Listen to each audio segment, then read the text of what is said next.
First of all, I am very much thankful to our honorable principal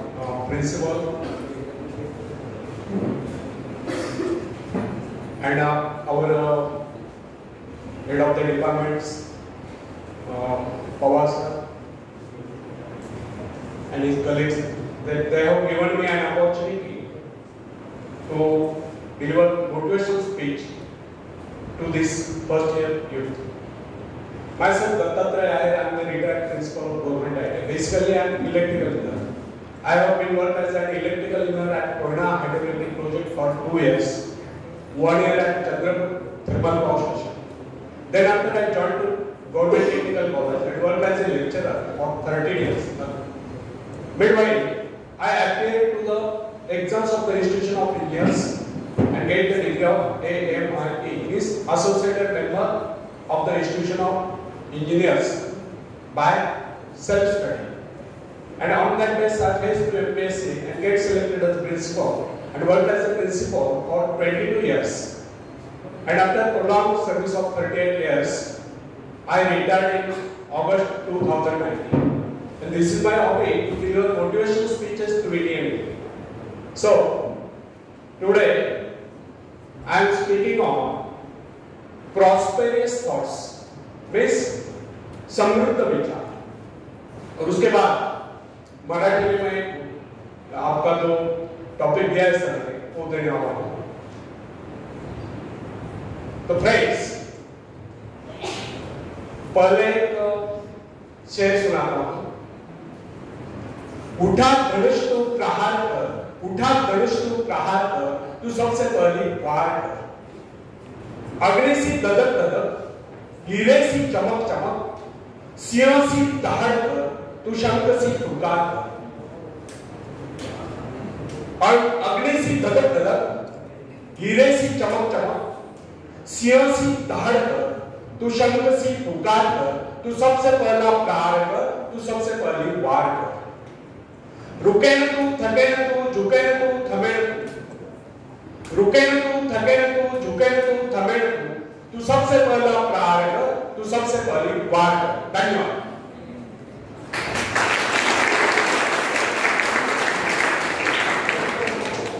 तो friends, किसी व्यक्ति ने एक बार एक विद्वान से समृद्धि का रहस्य पूछा, तो विद्वान ने बड़ा ही संक्षिप्त उत्तर दिया, समृद्ध विचार. कितने हैरानी की बात है, कितने जटिल प्रश्न का इतना सरल उत्तर, और उत्तर जितना सरल उतना ही सुंदर चुकी. कितनी सरल और सुंदर बात है कि जिस व्यक्ति के विचार समृद्ध हो गए, उसके परिवार में ही समृद्धि. अब एक छोटा सा सवाल हम यहाँ बताते हैं, क्या आप अपने भाग्य को बदलना चाहते हैं? यदि हाँ, तो क्या सड़े गले और रूढ़िवादी विचारों के चलते आप अपने भाग्य को बदल सकते हैं? इसका सटीक और संक्षिप्त उत्तर है नहीं. यदि हमें अपने भाग्य को बदलना है, उसे जगाना है, उसे चमकाना है, तो सबसे पहले हमें अपने विचारों को बदलना होगा. विचारों में जागृति लानी होगी, विचारों को रोशन करना होगा. तब कहीं इस प्रयास में हम सफलता प्राप्त कर सकते हैं. किसी भी आदर्श को क्रियात्मक देने के लिए आवश्यक है कि आप उस आदर्श का ध्येय का, उस आदर्श को ध्येय को अपने व्यक्तित्व का हिस्सा बनाए. यदि आपका ध्येय आपको आदर्श आपके साथ बना रहे, तो इससे आपको प्रेरणा प्राप्त होती है. आपने देखा होगा कुछ प्रभु भक्त अपने इष्ट की मूर्ति या कोई चित्र सदैव अपने साथ रखते हैं. यह क्या है? यह अपने इष्ट की स्मृति सदैव अपने साथ बनाए रखने की प्रेरणा है. उसी तरह हमें भी अपने कर्तव्य और लक्ष्य का ध्यान सदा बनाए रखना चाहिए. अपने ध्यान को इधर उधर बिखेरने से शक्तियों का ह्रास होता है. यदि आपसी शीशे पर पड़ने वाली किरणें एक ही स्थान पर केंद्रित की जाए, तो वे इतने प्रभावशाली होते हैं कि उनसे आग पैदा हो सकती है. जबकि अव्यवस्थित और बिखरी अवस्था में वे किरणें इतने प्रभावशाली सिद्ध नहीं होती. इसका भी यही कारण है कि जब वे किरणें एक ही स्थान पर केंद्रित होते हैं, तो उनके संपूर्ण शक्ति का लक्ष्य एक केंद्र बिंदु होता है. फ्रेंड्स, लक्ष्य साधन के लिए एकाग्रता बहुत आवश्यक है. इधर उधर के अनावश्यक कार्य में लगकर व्यक्ति अपनी क्षमताओं को नष्ट कर देता है। यदि व्यक्ति का आदर्श स्पष्ट रूप से उसके साथ बना रहे तो इससे उसे प्रेरणा प्राप्त होती रहती है। इसलिए समृद्ध बनने के लिए आवश्यक है कि हमारे मन में निरंतर समृद्ध बनने के विचार बने रहे। यह विचार हमें अपने आदर्श को बनने के लिए प्रेरित करते रहेंगे और हम अपने आदर्श प्राप्ति के लिए प्रयत्नशील रहेंगे और आदर्श को प्राप्त कर लेंगे। फ्रेंड्स, यह सृष्टि बड़ी ही विशाल और अनंत है। प्रकृति के भंडार असीमित है, उनकी कोई तुलना नहीं, और प्रकृति का ऐसा भी कोई नहीं है कि उस भंडार पर किसी एक का अधिकार, उस पर सबका समान अधिकार है। मगर उस खजाने को पाने के दावेदार सभी नहीं। उसे पाने के दावेदार वही लोग हैं जो उत्साही हैं, जिनमें हिम्मत है, हौसला है, जो आत्मविश्वास है, जिनमें कुछ नया करने की क्षमता है और कर्मण्य निर्भय मूड और डरपोक या आलसी लोगों को न तो उसे पाने का अधिकार है, ना ही वे उसे पा सकते हैं। यह तो उसे मिलेगी जिसने अपने भीतर शक्ति को जान लिया। फ्रेंड्स, यदि आप इस सृष्टि का अध्ययन करेंगे तो आपको पता चलेगा कि यह सृष्टि शक्ति के सूक्ष्म सूत्रों में बंधी हुई है। इस प्रकार धीरे धीरे आप अपने हृदय की महान शक्ति की उपस्थिति को समझ लेंगे। अब आपको कभी हताश न कर सकेंगे। वे आपको अपने अंधकार जाल में फंसाने में समर्थन होंगे। हमारी संस्कृति का संदेश भी यही है कि आप अपनी व्यक्तिगत चेतना को जितना विस्तृत करेंगे, अपने आप में महान स्फूर्ति का अनुभव करते जाएंगे। पर ब्रह्म के साथ तादात्म्य स्थापित करने वाली स्फूर्तिदायक चेतना ही वास्तव में सुख है, और इन चेतना के क्षीण होने का नाम ही दुख है। यदि सुख सृष्टि से एकाकार होने से उत्पन्न होता है तो दुख सृष्टि से विच्छिन्न विलय होने से उत्पन्न होता है। फ्रेंड्स, जो व्यक्ति अपने आप को सृष्टि की इस विशाल चेतना का अंश मानकर नहीं चलता, उसे ऐसा प्रतीत होता है कि संसार में अकेला है। अनंत अस्तित्वपूर्ण समुद्र में भटकती हुई इकाई है नाव। अकेलेपन का यह विचार व्यक्ति को असहाय और बेसहारा बना देता है। वो अपने अस्तित्व को क्षुद्र समझ लेता है, वो अपने आप को नितांत असहाय अनुभव करता है, और इस प्रकार की परिस्थिति में ही दुख का जन्म होता है। जब जब भी व्यक्ति अपने आप को सृष्टि से अलग कर लेता है, तब तब वो दुख उठाता है। वो स्वयं को अकेला महसूस करके भयभीत होता है और होगा कि सृष्टि से नाता तोड़कर उसने स्वयं को अकेला तो कर लिया। इसके विपरीत जिस व्यक्ति ने सृष्टि से अपना संबंध जोड़ रखा है और तारतम्य बना हुआ है, वो स्वयं को कभी अकेला नहीं समझता। उसे ऐसा अनुभव होता है कि प्रकृति निसर्ग उसका सहयोग करे। वो अपने आप को समृद्ध अनुभव करता है, क्योंकि प्रकृति के प्रति उसका दृष्टिकोण मित्र भाव का होता है। वो विराट सत्ता का एक अंश दिखाई देता है। यही भाव व्यक्ति में आत्मविश्वास पैदा करता है।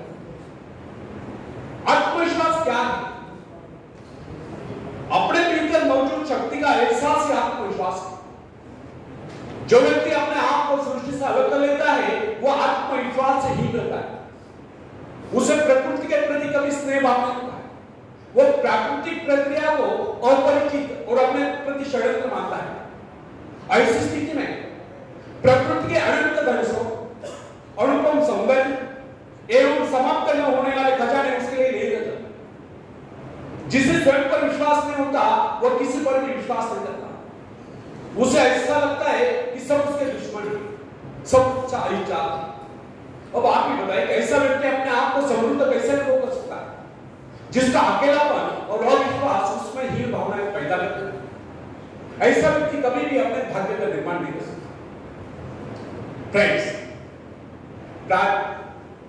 देखा गया कि प्राय लोग ऐसा कहते हैं कि संसार की रचना इस प्रकार हुई या केवल कुछ लोग ही धनी और समृद्ध रह सकते हैं। शेष लोगों को अनिवार्य रूप से साधनी, निर्धन और दूसरों का मोहताज रहना पड़ता है।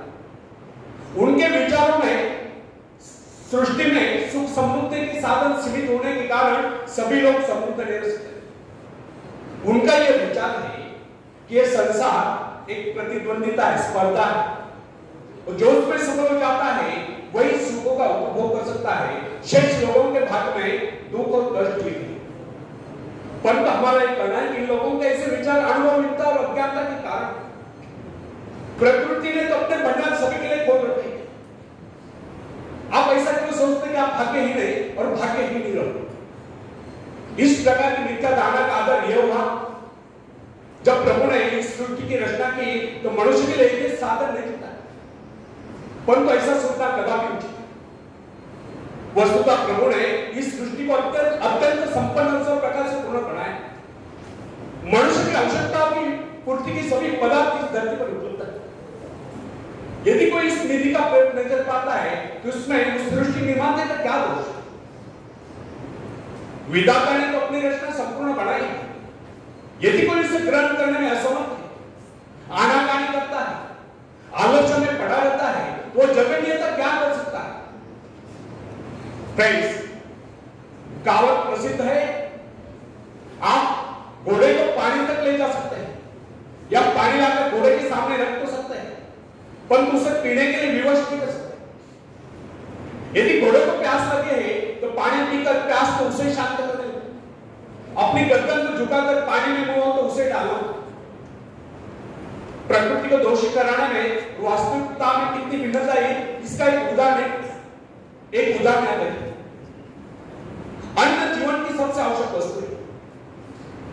शरीर रूपी भट्टी के लिए वो ईंधन का काम करता है। संसार में निर्धनों की प्रमुख समस्या दो की रोटी। कुछ लोगों का यह कहना है कि अन्न की कमी है, क्योंकि धरती इतनी उपजाऊ है, खेती के लिए इतने साधन नहीं, समय नहीं, परंतु यह धारणा निर्भुल है, क्योंकि कृषि विशेषज्ञों का यह कहना है कि आज के विश्व में बहुत सी भूमि बिना जोखिम पड़ी। यह भूमि अत्यधिक उपजाऊ है, क्योंकि अभी तक उस भूमि में खेती नहीं हुई, इसलिए उसके प्राकृतिक उर्वरा तत्व अर्थात नैसर्गिक सुपीकता अभी तक उसमें सुरक्षित है। इन कृषि विशेषज्ञों का तो यह भी कहना है, अगर इस सारी भूमि का सही ढंग से उपयोग किया जाए तो अन्न की कुल उपज 2 गुना नहीं तो कम से कम 1.5 गुना हो सकता है।